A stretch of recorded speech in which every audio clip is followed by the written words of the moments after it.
নমস্কার বন্ধুরা, অঙ্কিতা রান্নাঘরে আবারও সবাইকে স্বাগত জানাচ্ছি। আজকের রেসিপি সয়াবিন কারি। খুব সহজে আর খুব অল্প কটা উপকরণে কিভাবে এই রেসিপিটা বানাতে পারবেন সেটাই দেখাবো। প্রথমেই জলটা গরম করে নিয়েছি, তার মধ্যে নুন দিয়ে সয়াবিনগুলো দিয়ে দিলাম।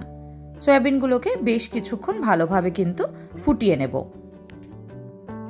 প্রায় 10 মিনিটের মতন ভালোভাবে ফুটিয়ে নিয়েছি। এবার দেখুন সয়াবিনগুলো খুব সুন্দর নরম হয়ে ফুলে উঠেছে।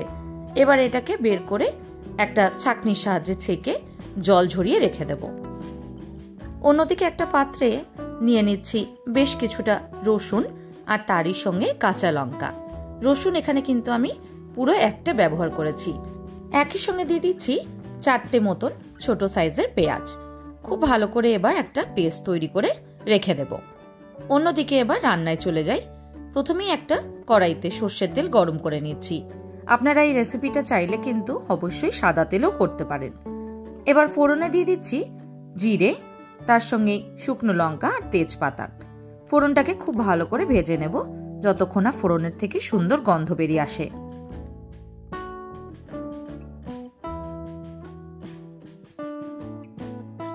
ফোড়নটা ভালো করে ভেজে নিয়েছি।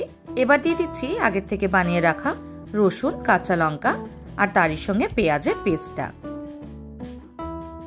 একই সঙ্গে দিয়ে দিচ্ছি মিক্সিটা ধুয়ে সেই জলটাও। এবার খুব ভালো করে অনবরত নাড়তে থাকবো আর 5 থেকে 7 মিনিটের জন্য মশলাটাকে কষাবো।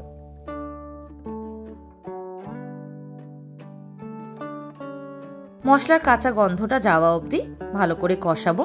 আর তারই সঙ্গে তেলটা যখন ছাড়তে শুরু করবে সেই সময়তে দিয়ে দেব 1 চামচ হলুদ, তারই সঙ্গে 1 চামচ লঙ্কার গুঁড়ো, 1/2 চামচ জিরের গুঁড়ো আর তারই সঙ্গে একসাথেই দিয়ে দেব গরম মশলার গুঁড়ো একদম 1/4 চামচ। একই সঙ্গে এই সময়তে নুনটাও দিয়ে দেব। মশলাটা কষতে লাগলে তার মধ্যে দিয়ে দিচ্ছি আলু। যেহেতু খুব সহজে রেসিপিটা বানানো দেখাচ্ছি, তাই আলুটাকে কোনো রকম কিন্তু আগের থেকে ভেজে রাখিনি।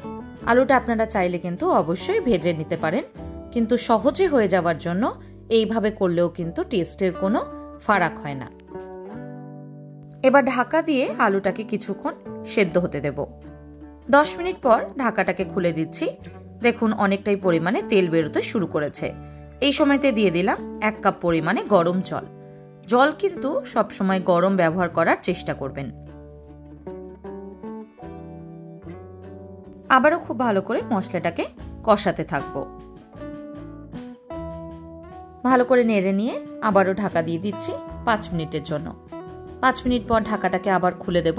তারপর একবার ভালোভাবে নেড়ে নেব।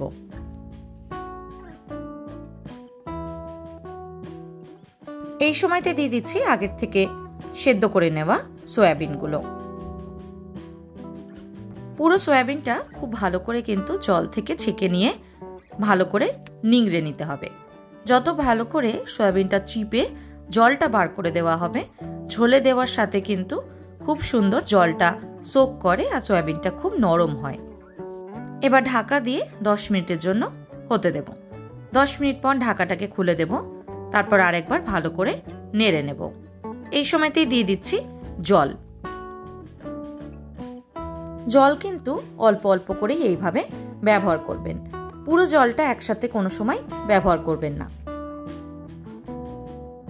ঝোলটা ভালোভাবে ফুটে গেছে। এবার দিয়ে দিচ্ছি আরো 1 কাপ পরিমাণে গরম জল।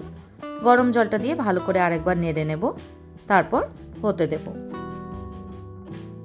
ঝোলটা ভালোভাবে ফুটে তেল ছাড়তে শুরু করে দিয়েছে। এই সময় উপর দিয়ে ছড়িয়ে দেব বেশ কিছুটা ধনেপাতা। শীতকালে ধনেপাতা দিলে কিন্তু খুব সুন্দর একটা গন্ধ বেরোয়। ভালো করে একবার নেড়ে ছেড়ে মিশিয়ে দিলেই রেডি খুব সহজে হয়ে যাওয়া সয়াবিনের তরকারি। যে কোনো ভাত, রুটি বা পরোটার সাথে সার্ভ করতে পারবেন। আজকের মতন এইটুকুই। আবার দেখা হবে অন্য কোনো রেসিপি নিয়ে। ভালো থাকবেন। ধন্যবাদ।